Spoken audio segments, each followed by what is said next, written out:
Sizin de malumunuzdur, Ramazan'a az bir zaman kaldı. Biz her yıl olduğu gibi Ramazan gelmezden önce bir hazırlık içerisine giriyoruz. Bu sene de yine inşallah Ramazan gelmeden bir hazırlık içerisinde bulunduk. Şu anda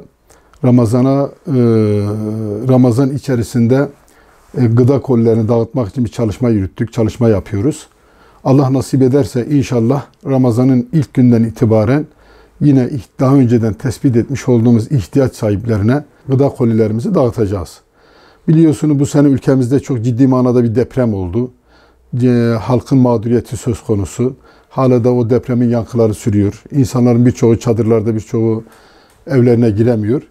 Bizler de hem bu depremzadelere hem de daha önceden ihtiyaç sahibi olan, tespit etmiş olduğumuz ihtiyaç sahiplerine gıda kolilerimizi inşallah Ramazan'ın ilk gününden ulaştırmaya çalışacağız. Ramazan boyunca bu çalışmayı yapacağız.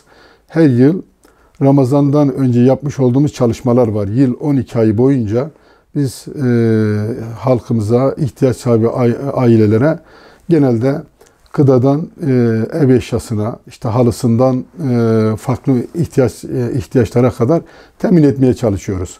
Umut Kervanı bu Ramazan'da da Allah izin verirse inşallah bu Ramazan günü de yine ihtiyaç sahibi ailelere ulaşmaya, onların mağduriyetini gidermelerine, en azından iftarlarını götürmüş olduğumuz kolilerle, gıdalarla açmalarını sağlama adına Allah nasip ederse inşallah bu çalışmayı yürütüyoruz. Bu paketler birer birer ihtiyaç sahibi ailelere ulaşacak. Onların Ramazan'a, iftara sevinçli bir şekilde girmelerine inşallah vesile olmaya çalışıyoruz. Tabi burada ihtiyaç sahipleri dedim, fakat burada hayır sahiplerimizi unutmayalım. Hayır sahiplerimiz olmasa biz belki de bu çalışmaları yapamayacağız. Dolayısıyla onların katkılarıyla, onların bize ulaştırmış olduğu hayırlarla ihtiyaç sahiplerine ulaşıp onların yüzünü güldürmeye devam ediyoruz Umut Kervanı olarak. Allah-u Teala hayır sahiplerimizden de razı olsun. Bu sene tabii işimiz biraz daha zor. Biliyorsunuz az önce dediğim gibi bir deprem yaşadık. İnsanların her yılda olduğu gibi bu sene mağduriyetler daha çok. Bize gelen talepler daha çok. Yani bununla ilgili inşallah biz bunların belki birebir hepsine ulaşmamız mümkün değil. Ancak hayır sahiplerimiz bizi vesile kılaraktan, Umut Kervanı vesile kılaraktan eğer hayırlarını yerine ulaşmasını istiyorlarsa Umut Kervanı'na gelip, Umut Kervanı'na ulaşıp bir şekliyle inşallah hayırlarını Umut Kervanı aracılığıyla bizler de inşallah rahman hayırlarını ihtiyaç sahiplerine ulaştıracağız. Tabii dedim depremi yaşadık. Ülkemiz çok ciddi bir şu anda sıkıntı içerisinde. İşte biliyorsunuz havalar kış, yağışlar bir taraftan, çadırda kalan insanlar.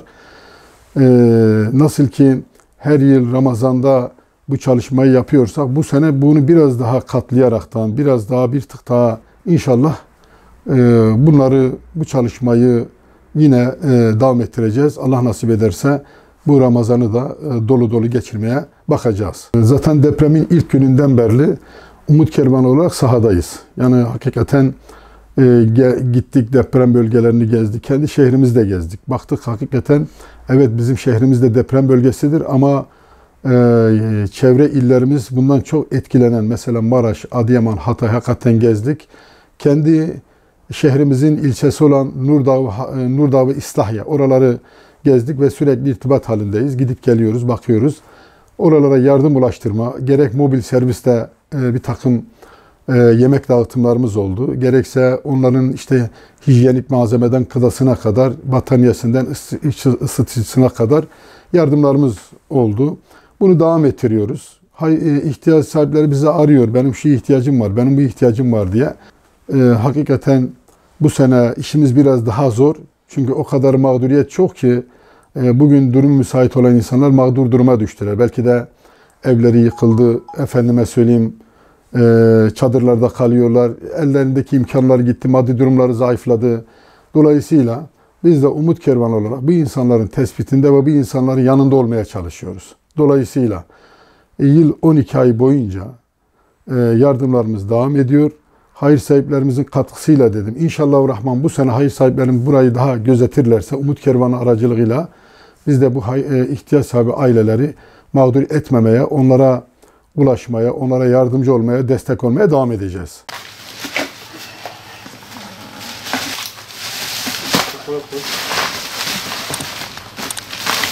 Koydun mu?